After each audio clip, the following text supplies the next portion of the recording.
Hello friends, తెలుగులో భయానక కథ. మీరు ఇంకా ఛానల్ని సబ్స్క్రైబ్ చేయకపోతే ఛానల్ని సబ్స్క్రైబ్ చేయండి, మరి బెల్ ఐకాన్ని నొక్కండి. ఈరోజు మీకోసం నేను ఈ కథ చెప్తున్నాను. నా కథ పేరు మిస్టరీ రూమ్ నంబర్ 707. మిత్రులారా, ఈరోజు నేను మీకు స్వప్నిల్ అనే అబ్బాయితో జరిగిన ఒక యథార్థ సంఘటన గురించి చెప్పబోతున్నాను. అతను తన స్నేహితుడు పంకజ్తో కలిసి మలాని వెళ్ళినప్పుడు. ఇది 2002లో జరిగింది మరియు ఆ నెల నవంబర్లో రాత్రి చాలా త్వరగా వస్తుంది, ఎందుకంటే శీతాకాలం మొదలవుతుంది మరియు అది కూడా మనాలి వాతావరణంలో. స్నేహితులు ఇద్దరు మనాలి చేరుకొని కారు దిగారు. స్వప్నిల్ పంకజ్తో కలిసి ఓ హోటల్లో, అది కూడా రూమ్ నంబర్ 707లో ఉన్నారు. కానీ ఇది గది కాదని, హాంటెడ్ రూమ్ అని వాళ్లకు తెలియదు. ఎందుకంటే ఈ గదిలో ఎవరు నివసిస్తున్నారు వాళ్ళది మరణం అవుతుంది. అయితే ఈ విషయం స్వప్నిల్కు కానీ పంకజ్కి కానీ తెలియదు. రాత్రి భోజనం చేసి ఇద్దరు గదిలో పడుకున్నారు. ఇద్దరు గాఢంగా నిద్రిస్తుండగా అకస్మాత్తుగా స్వప్నిల్కి గది బయట ఎవరు నడుస్తున్న శబ్దం వినిపించింది. బహుశా వెయిటర్ ఏదో ఒక గదికి సేవను అందించబోతున్నాడని అతడు అనుకున్నాడు. గడియారంలో టైం చూసేసరికి రాత్రి 3 అయింది.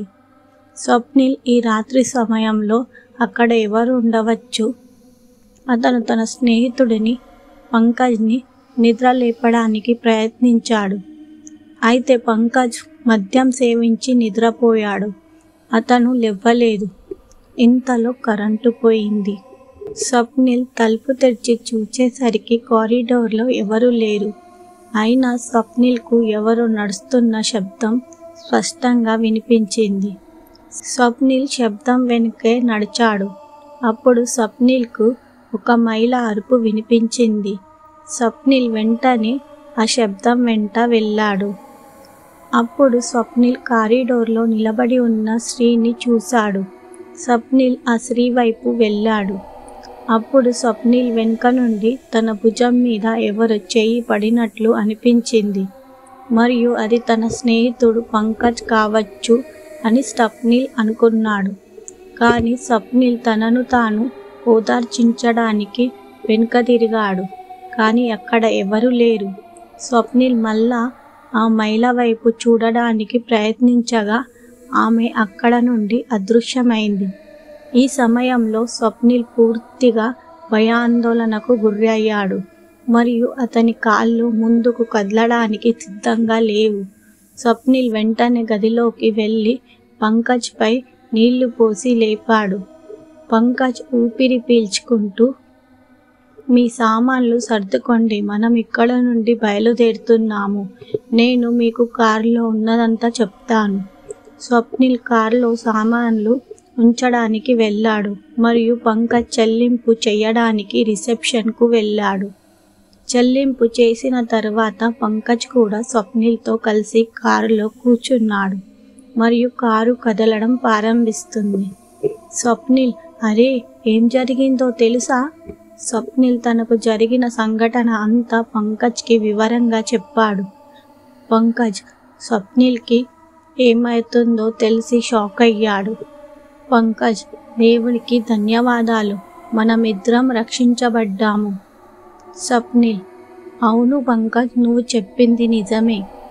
డ్రైవర్ వేషంలో ఉన్న మంత్రగతే తలను వారిద్దరి వైపు తిప్పుతూ, కానీ మీరు ఏమనుకుంటున్నారు? మీరు నిజంగా బతికిపోయారా? ఇంతలో మంత్రగతే కారు స్టీరింగ్ని పూర్తిగా తిప్పి కాల్వలో పాడేలా చేసింది. పంకజ్, స్వప్నిల్ కాల్వలో పడిన వెంటనే మరణించారు. ఆ హోటల్ గదిలో ఓ మహిళ ఆత్మహత్య చేసుకున్న వార్తలు వినిపించాయి. ఆ మహిళ ఎందుకు ఆత్మహత్య చేసుకుంది? ఈ ప్రశ్నకు సమాధానం ఇప్పటి వరకు మిస్టరీగా మిగిలిపోయింది. మంత్రగతే, హా, ఈ గదిలో రావడానికి కూడా ధైర్యం చెయ్యకండి. ఈ గది నాది. ఈ గదిలోకి ఎవరైనా వస్తే అతని మరణం ఖాయం. మిత్రులారా, మిస్టరీ రూమ్ నంబర్ 707 కథ మీకు నచ్చిందని ఆశిస్తున్నాను. మీరు ఈ భయానక కథనాన్ని ఇష్టపడినట్లయితే వ్యాఖ్యానించండి మరియు ఇలాంటి మరిన్ని కథనాలన్నీ తెలుసుకోవడానికి నా ఛానల్ని సబ్స్క్రైబ్ చేయండి మరి బెల్ ఐకాన్ని నొక్కండి. ధన్యవాదాలు.